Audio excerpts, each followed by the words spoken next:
दोस्तों, आज हम बात करेंगे एक बहुत ही अहम तरीन टॉपिक पर। हिंदुस्तान के अंदर शायद ही कोई ऐसा व्यक्ति बचा होगा जिसने कभी ना कभी बर्थडे सेलिब्रेट ना किया हो।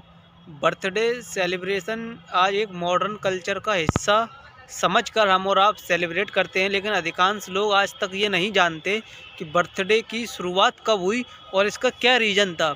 बर्थडे की शुरुआत कहाँ से हुई, ये समझने के लिए आप हमारे साथ वीडियो में अंत तक बने रहें और अपनी राय कमेंट बॉक्स में ज़रूर दें। बर्थडे। भारत में अब शायद ही कोई ऐसी फैमिली बची हो जो बर्थडे सेलिब्रेशन न जानती हो। बर्थडे मनाना अब एक स्टेटस सिंबल बन गया है। वैसे ज़्यादातर लोग बर्थडे सेलिब्रेशन सिर्फ इसलिए करते हैं क्योंकि उन्हें ये मॉडर्न कल्चर का एक हिस्सा लगता है।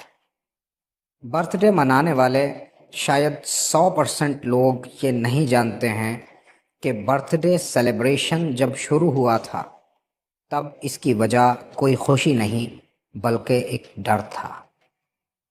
ईसा मसीह से भी बहुत पहले यूनान देश अंधविश्वास के अंधेरों में पूरी तरह डूबा हुआ था।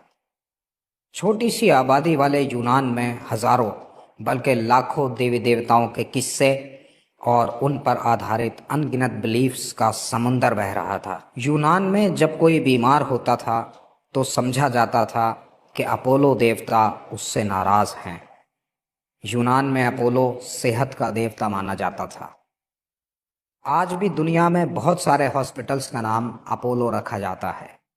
उसकी वजह यूनान का वही विश्वास है कि अपोलो सेहत का देवता है।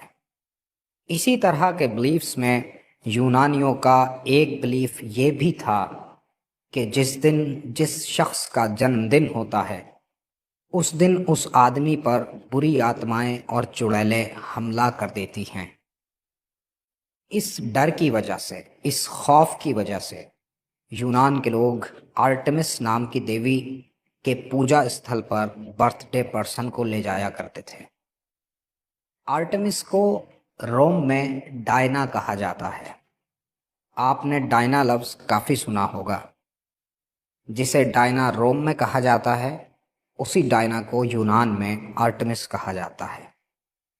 तो खैर, यूनान के लोग बर्थडे पर्सन को आर्टेमिस नाम की देवी के पूजा स्थल पर ले जाया करते थे। वहाँ बर्थडे पर्सन मीठे आटे यानी केक से बने किसी बकरे की बलि चढ़ाया करता था। आर्टेमिस नाम की ये देवी को खून खराबा बिल्कुल पसंद न था, इसलिए केक के बने बकरे की सिंबॉलिक सेक्रीफाइस से ही काम चलाया जाता था। उसके बाद उस केक को बर्थडे पर्सन और उसके रिश्तेदार और यार दोस्त मिलजुल कर खा लिया करते थे।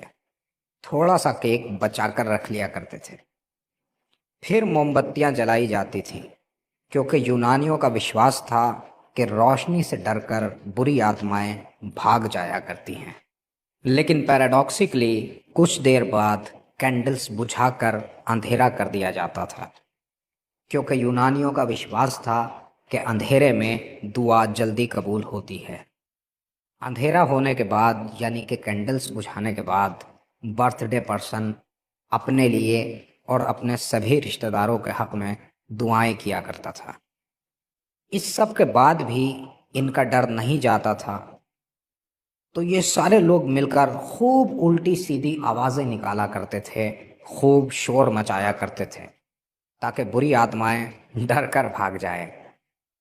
इतना सब कुछ करने के बाद भी प्रिकॉशन के तौर पर बर्थडे पर्सन के चेहरे पर वो बचा हुआ केक मल दिया जाता था ताकि अगर इस सब करने के बाद भी बुरी आत्माएं न भागी हों तो कम से कम बर्थडे पर्सन को पहचानना ही छोड़ दें, उसकी पहचान ही खत्म हो जाए और बुरी आत्माएं उसे ढूंढकर खाली हाथ वापस चली जाएं। दोस्तों, कितनी अजीब बात है कि जिस चीज़ को हम मॉडर्न कल्चर का हिस्सा समझते हैं वो आज से 3 या 4 हज़ार साल पुराने रूढ़िवादी किस्सों में से एक है। आज की मेरी ये ओरिजिन आपको कैसी लगी जानने का इंतज़ार करूँगा।